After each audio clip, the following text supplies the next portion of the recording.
So Hey. Thea and I, my sister Thea and I, Anne, are going to start an experiment and start recording our conversations that we would otherwise have anyway. We find that we have been seeking some understanding as we examine what's going on in the culture. Thea is a teacher in the Waldorf school, in the private Waldorf schools, and I'm a homeschooling, Waldorf-inspired homeschooling mother. We both had different experiences in our lives, which have led us to this point, and we come at things differently, but find a lot of common perceptions about, I think, the problems. State of things that we see. The state of things, the state of things. In fellow women, in families, in what we observe in our little windows into the culture in the world. Yeah, and into the children, right, who are coming up to, take over, right? And very challenging times that they're coming into. Yeah, and the challenging times includes my own issues, my own lament is seeing children all around me suffering, and parents flailing. Parents are suffering too. and parents. Thea, let's establish this right now. I think Thea is more compassionate in the lens she brings to this, and I am not, probably just as a person in general. Well, you're the eldest, and I'm the third of 4 daughters. So there are different roles we've played our whole lives that we continue to work with. Exactly. So it's nice that we have each other to balance it out. It sure is. And so, just to bring it down to kind of more practical material language, that children are medicated to high heaven. Parents are medicated. Children are addicted to video games, social media. Children are diagnosed with every disorder under the sun. And diseases. And diseases. And women and men, mothers and fathers, seem to be at a loss. I live in a pretty wealthy county, as do you, in California, and I see people spending a load of money and giving that money to experts to help them figure out what's going on with their kid and to help them get their kids back on track. I would say also in here, just in terms of that picture of parents struggling, suffering, is there's a sense that they are disempowered to be the masters of their family, to be the shepherds of their children. And I think one of the things that we synthesized out of our last discussion that we shared, which we wanted to share, but was so vast and varied that we're working to bring it a little bit more to the point, is, we hear a lot of this notion through the feminist movement, and really through, I would say, all movements of people right now, is this idea of being empowered to choose your life, to choose your path, for your children to choose their path. And I don't know if I'm jumping the gun here, but this idea of what does that mean? What does it mean to be empowered? Because what you're laying out is this picture of a lot of people who are not empowered, a lot of people who are at the whim of the current science, at the whim of the current trends and disorders. And how do you function with your children or yourself when you're not really in charge? Absolutely. And to kind of circle back to even how we got to this, I wrote an article a couple of years Years? ago or whatever, or a year ago, whatever, where I said feminism got it wrong, because I had begun becoming very disenchanted with uh, with this movement that is. It was around the time of the Pussy hats. pussy hats and the march, and I felt like it was misguided. I felt that it was I felt it was misguided, and I started thinking a lot about, and reading a lot about, reflecting on my own experience in college, in taking women's studies courses, learning about feminism, and reflecting on the fact that I think that there's an overemphasis on women outside the home, women as individuals, where as I had identified in that article, I'd identified that, first and foremost, I think women's role is to be mothers. I mean, otherwise humanity doesn't keep going, right? That's our main here. That's the main thing. Doesn't mean that everyone needs to be a mother, right? And not everyone will be.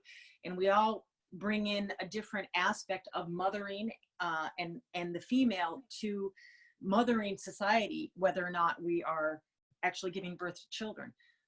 But by and large, that is our role.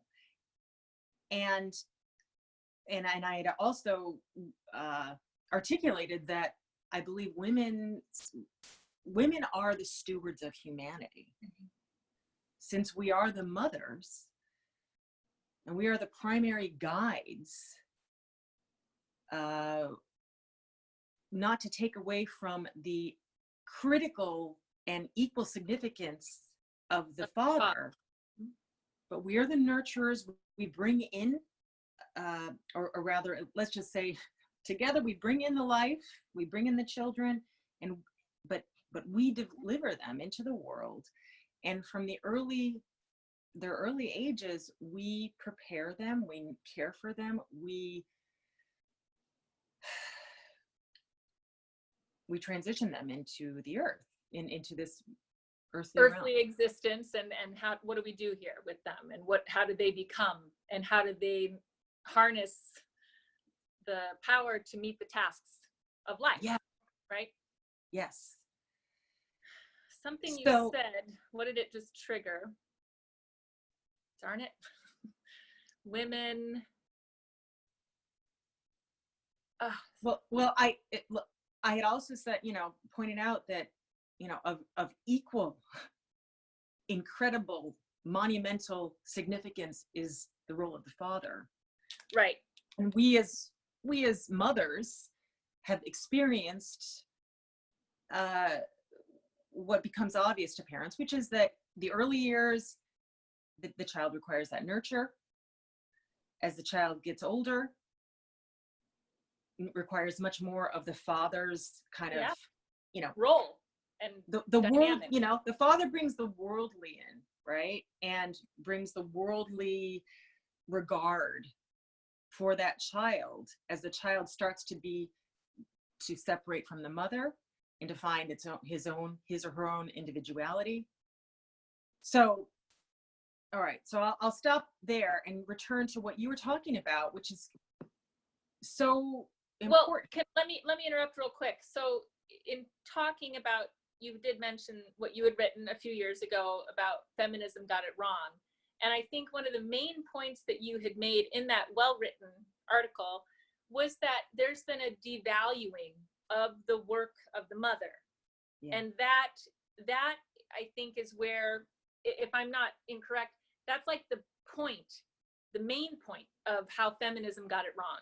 Yeah. Because that, and I've spoken with this about this with you in terms of me as a mother and the provider. It's like, what did I gain? What did I gain by being able to do all of it?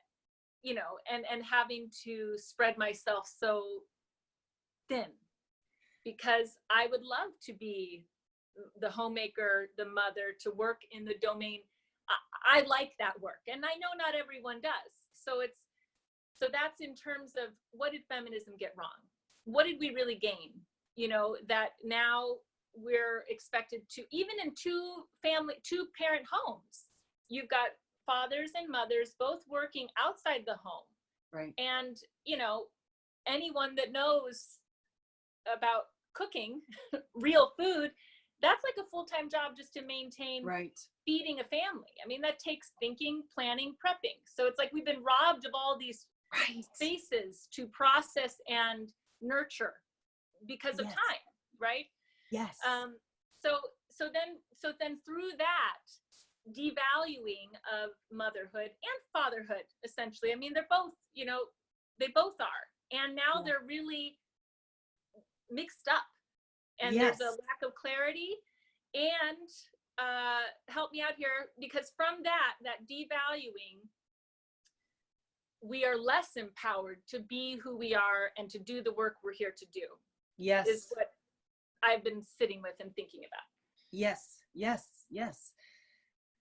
So in a way, it's like, so if the feminist movement originally was born out of an impulse to shine light on the value of the woman to society, what seems to have happened instead is it has discarded a critical core spirit of what a woman is and what a woman can bring to the world, and what a woman does differently than a man, and what a man does differently than a woman. And feminism has been all about women can do what men do. I personally don't care to do that. Me right either. Like, there are moments that women take the lead or are in charge, and both of us are pretty strong-willed, fiery women, but I don't see the world in the way a man does. I don't look at things in the same way. So why are women trying to function like men? Right. I mean, I think I articulated this in the article too, but just, you know, that occurred to me a long time ago, that this you know, this striving to compete in a man's world, just by its very nature, implies that the woman's world is less important. Yeah. Right. So that first part is what I feel got screwed up. I'd mentioned this before, but I had seen an interview with Ann Coulter, where she said something that kind of startled me into an awareness that the suffragette movement may not have even gotten it right. You know, again, I understand, because possibilities for women were limited for one reason or another. I don't know why that happened. Because let's be real here. I mean, women have sex, right? I mean, and men want to have sex, right? So I don't understand, you know, there's a power in that. And speaking of, we got to pause for 1 second. Hold on. Yeah, exactly. Right. Well, all right. I guess I may not even go there. Right. That's okay. But basically, you know, women and men need each other, right? Men have certain needs and women have certain needs. And there's an arrangement there. Marriage is the arrangement that is made. Women give men what they need, which is sex, nurturing, love, they can keep the home, they can You're advise. frozen. Oh, it says Theodore Mason, by the way. It does. Yeah. So it was frozen for a minute. I don't know. So I stopped. I just Okay. stopped. So you were too. Okay, so yes, so I don't understand how it went wrong. I don't understand how men abused their role. Yeah. And so because they did, women had to do something to right it. And it doesn't feel as if it has gotten righted, because it feels as if they've thrown the baby out with the bathwater. I would agree. And it seems though, what we did also touch in on a little bit is that there is sometimes when there's an impulse, it's needed to stretch the fabric a little bit of how we function and are in the world. And without the stretching and walking out the door and looking around at the world, the view stays so small if it's locked in. So in terms of how it's like it had an impulse and it's now gone astray. It's sort of lost its place of being. And now it's about how can it take what it's learned through this journey and bring more intelligence and true empowerment to the roles in which women inhabit, whatever those are. You know, main ones being mothering, motherhood, family, and caring for our young, because we can see in our country, at least, there is a deep issue and imbalance in the way young people are growing up. Yes. So how do we take that learning and what do we do with that?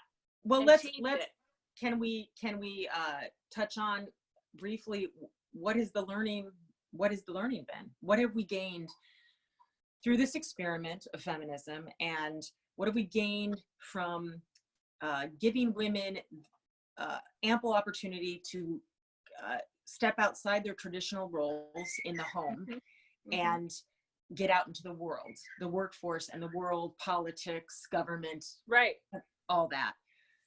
What have they gained? You know, I'll echo what I have talked to other women about in the past. We, as homeschoolers, we have homeschool community, and there are some very young women in this community as well. There's also a lot of us older ones I'm almost 49 years old, right? I guess I understand what happens often these days is that women wait. They get educated, they go have a career of some sort, and then when the clock starts ticking, they have children. That's what I did. So a lot of us are older, and we have had the experience in the world in various professions. Some of these younger women are being brought up. I'm thinking of one in particular who went to law school to be a lawyer, but she and her husband started while she was in law school. They were both in law school, to have children. And I see her trying to do it all. She's not working as a lawyer, but she's using her degree in a number of very valuable ways in the world. But I also see that it's a lot, right? Yeah. And I say to her, and I say to many, and I think I've said even to you, like, you know what? The most valuable, by far the most rewarding work I have ever done is parenting, is homeschooling my kids, is getting even back in touch with, I think, something that maybe we never even had, us growing up with a 2 working parent family, having order in my home. My home is not chaotic and filthy. Yeah. Sometimes it gets messy. Like you said, cooking, doing handwork, having a rhythm of not a hectic pace. All of these things have felt so healthy. Yeah. And parenting and homeschooling is beyond language in terms of how fulfilling that is, right? So I bring this up to suggest that the main thing I think I've learned is that I am so grateful for this opportunity to be a mother, to bring these children into the world, to be a part of their experience, and to understand my own experience simply by witnessing their unfolding, and beyond and beyond and beyond, right? Yeah.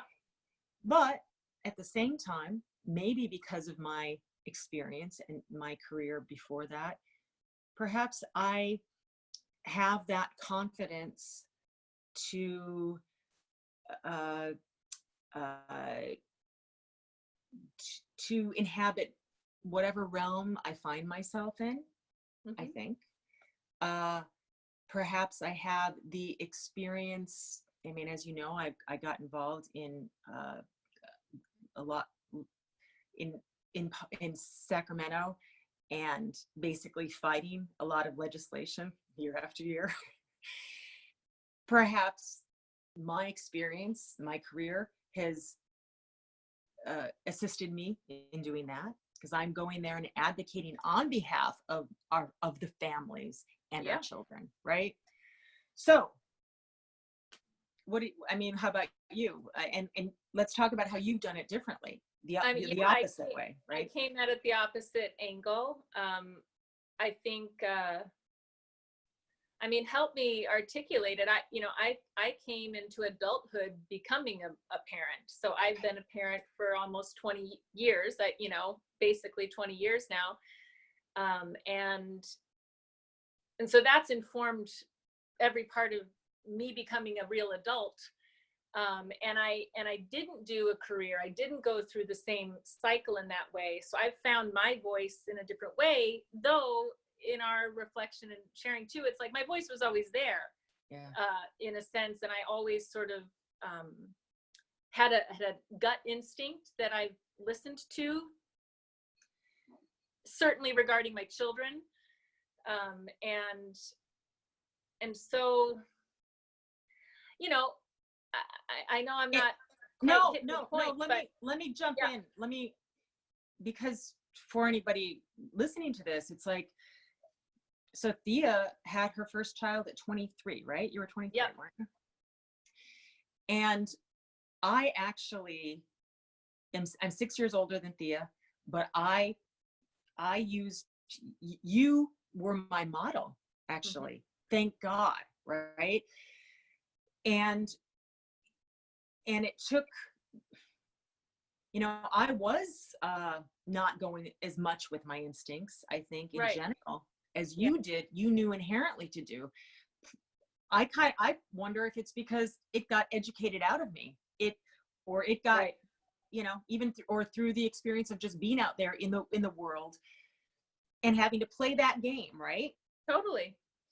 So I would suggest, and we've talked about this before, but like you just articulated, I don't really think you grow up. You can grow up without having children, but it is a baptism by fire into the world of adulthood, right? At least if you're doing it even semi-consciously. Yeah. So you have always been an adult. I don't think I really was an adult until I went through the first few years of the trials and challenges and decisions and responsibility of parenting, right? So, well, it's curious that what it sparks in me, just even that reflection on your becoming a mother, my becoming a mother, makes me think of our mother. And our parents both, I would have called them feminists, growing up. And absolutely. And I would say our mother was a different person in a large degree when she had me and brought me into the world than she was when she had you. She was much more empowered into herself, to a large degree, through, to in many regards, and was beginning to trust her instinct a bit more. Yeah. And I don't know what those early years were like for our parents, you know, thinking people, but still very mainstream American people in a lot of regards in terms of family life, and through their trials and struggles, they became something more unique in that time through dealing with our sister who was ill. Yeah. So just in that, what that brings me to is just that when we're talking about the role of the mother, it's who you are that sets up your children for whatever their cycle, their ways of being, their ways of interacting and understanding themselves and the world. And that's a huge responsibility for parents, for women, for men. And we're specifically speaking about women because that's what we are, you know. So it's kind of like, have courage, women, for listening to your own self and discovering what that is and what that's speaking. Because who knows better for our children than the parents, than the mothers, than the people that have shepherded them into the world. And when we look at the issues that we're facing, I keep coming to our word empowered for today. It's like, if each person truly were empowered to listen to themselves and to listen to their child and to listen to the rhythm of their life, that's where change can happen. Yes, I'd agree. And what I keep having going through my head is, and I just realized, you mainly, your first many, many years of parenting chose work that worked around your children. Yes, well, that right? was something I knew. And though my child's father and I don't see eye to eye on a lot of things, we didn't want to what is it when we put your kid farm out my kids? Yeah. It made, you know, we were not wealthy, and it never really made sense to put my child in childcare. Who's going to care for my child better than me? Absolutely.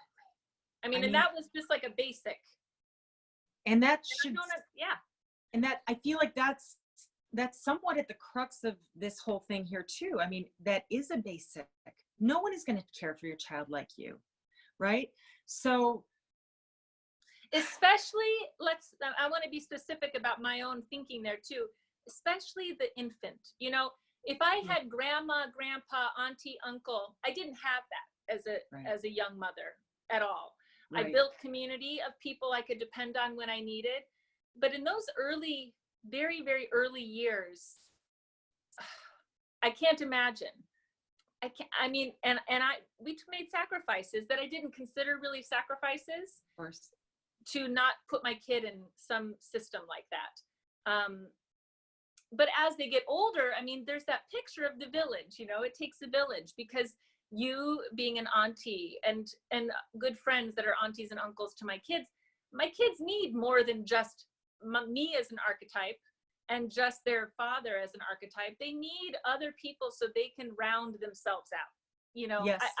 I think. And so however we build that community, and that's sort of what I think, that's the natural impulse of what school would be, but our schools don't work like that, right? They don't become part of the village. That's a separate entity for the most part. Waldorf schools, a small Waldorf school it does take on the sense of a village. It can, ideally, depending on how it's held. So I know it's good. It's all, because this is important to, it's all very important to recognize. And so let's recap. Yeah. We see that there are some systemic problems in the fabric of our society. School shootings have become a regular thing. Medication, mental, health medication for young children, teenagers, adults. Yes. That's a norm. Yes. That alone is a problem, right? So we need to fix it. I don't think that this third wave feminism, I do not think that it's serving us. What I see is us moving away from the problems and the wholeness and the unity, and becoming more and more segmented and shrill and divided and hateful. And we have, and we can flesh this out in another conversation, but you identified the fact that, you know, for the woman to aspire to the archetype of woman, to in the archetype's full glory, she needs the man to be aspiring to the archetype of the man in his full glory.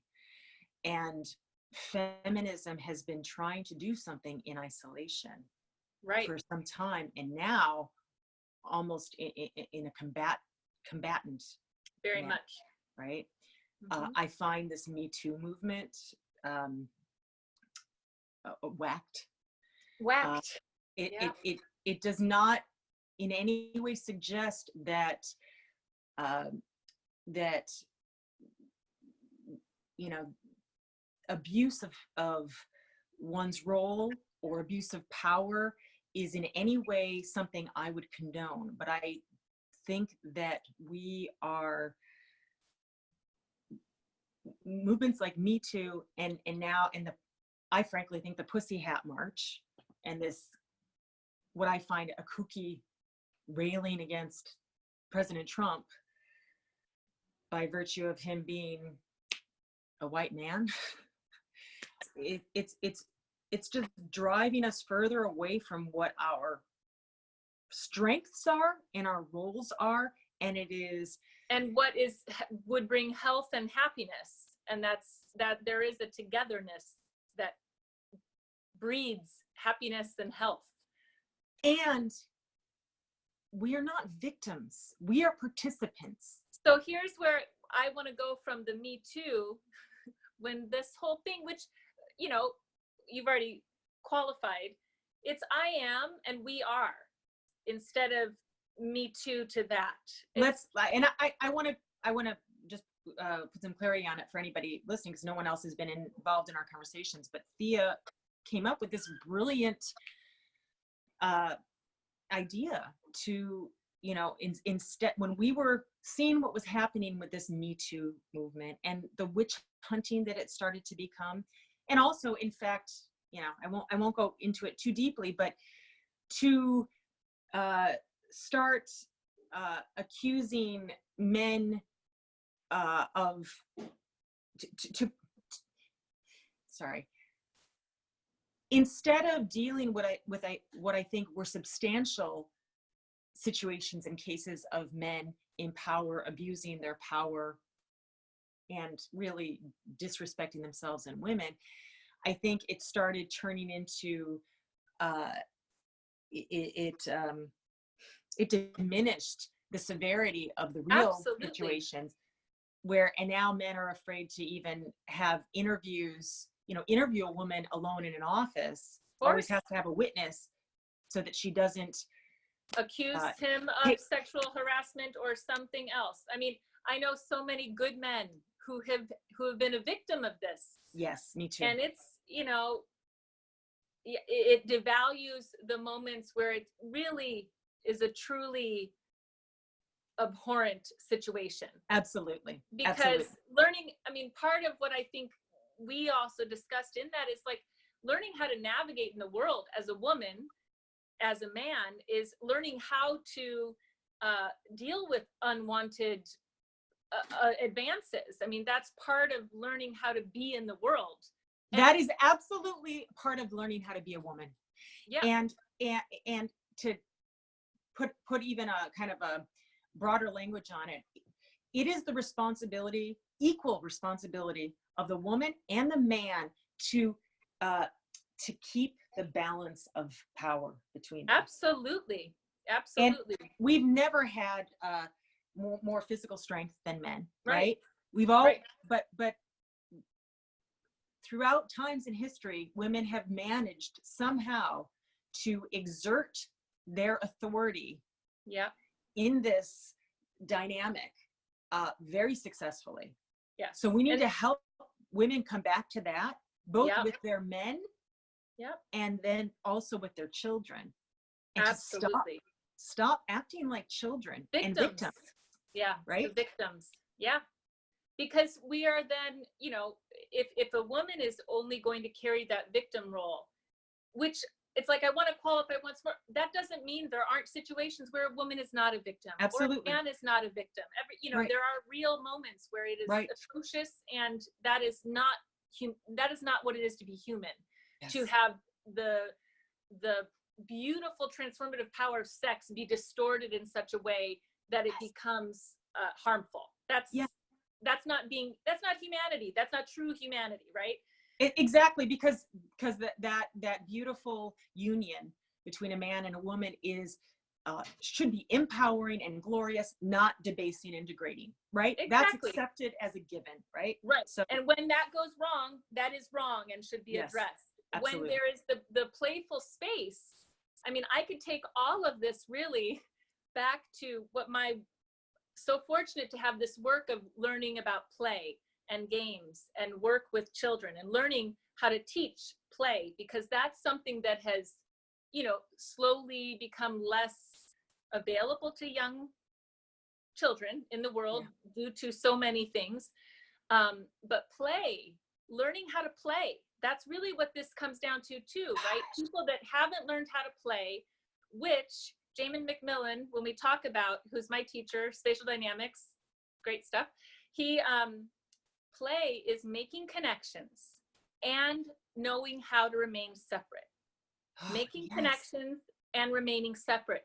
And when that play experience doesn't happen, then when you have come into this budding sexuality, if you don't know how to interact and then separate, how to interact and read, oh, that's not what the situation calls for now. When you aren't listening, that's when violence happens, right? When those feelers that sense and perceive the situation, if they're not working, if they haven't been trained to work properly, that's when we screw up. And, you know, I mean, obviously because I think what happens, I have a lot of compassion for the young man. It's a scary world to come into, having these feelings for a woman. How do you put yourself out there? How do you not be too forceful, but not be too cowardly? That's a fine balance to come into, and it's play. That's what flirtation is. That's what that banter is. That's what's so fun. Yes. When it's engaged in properly. And so that's part of the work of being a mother too, is to not be a victim, to have clear boundaries with your children, and to be able to engage and let them feel where they are and how they relate to you as the archetype of woman for them. I'm talking about sons and daughters, you know. So, sons and daughters, exactly. Let me hold on one sec. So let's conclude with touching on some prescription toward healing this, right?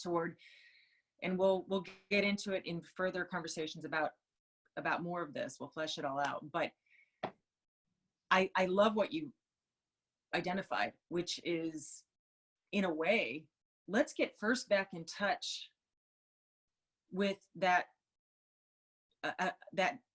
unspoken, a lot of the unspoken understandings between men and women, because you can't reduce it all down to language. And I think that's part of what we've been trying to do. And and so how do we begin to heal this divide between men and women? Because let's face it, the survival of our humanity depends on that union, that healthy union. My door has just opened. Sounds great. So how do we simultaneously fulfill each other's needs, right? That is the thing. There it is. So, yes. So how do we So we need to focus on healing that. Perhaps a conversation needs to begin between men and women, right? Yeah. A new conversation that fosters renewed respect for each other's strengths and what they bring to the party, right? Yeah. Yeah. Once we do that, we can start focusing on our roles as parents to these new human beings coming in who are going to take our place and keep steering this ship. And I guess this is not any great epiphany or great answers to it all, but in our last conversation, I mentioned that, someone, a friend of ours had been talking about, maybe like a woman's conference to heal the traumas, right? We haven't even touched on the traumas Right. and we'll do that in another one. And my reaction was resistant because I feel as if it may draw the type of person who wants to have more me time, be coddled, and try to do this work in isolation, which can't be done, right? And then you pointed out, well, let's bring them in too, right? Be more fun. And I was saying, well, and the children, right? Let's bring the children. And so let's make it a family conference, right? And you said it's called camping. Right? And there's something to that, because when you're camping, you're out there, you're together. Yep. And unless you're gonna go run away into the wilderness, you're stuck together, and you got to make it work.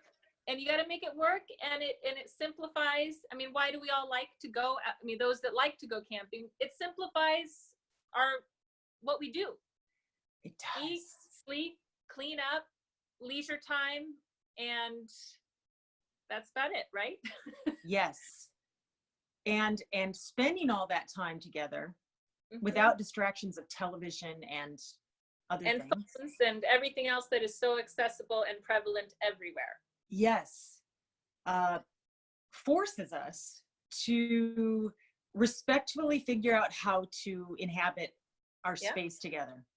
And to have conflict that you then can learn how to create your own boundaries and respect others' boundaries for solutions. Gosh, that's so true. Even without lots of rooms in a house, or a job to go off to, right? Yeah. So because you're in it. Yes, because you're in it, and you can't go anywhere. Yep. So we're gonna hold that thought for our next conversation. Let's go camping. That maybe what the world needs, the Western world needs, is families going camping. Families going camping. And they may be able to work it all out. And it's true though, because then your problems present, your issues present when you cannot isolate in the way that the world is becoming more and more accustomed to. Yes. So and you don't have your shrink there to go talk about it with either. Yeah. And you don't have anyone to complain to. I mean, honestly, families going camping is like step one, your own nuclear family. Step two is do it with another family. Right. Step three, add another family. And then it's like, that's how you build culture. Because then you're going to have conflicts. You and I, even when I come up with my kids and the things that come up for our kids, how they have a different family culture that they have to interact with and work through and meet and find a dynamic together. Yes. So that's our remedy. That's our remedy. Play games, interact in real ways. Yes. Do real things.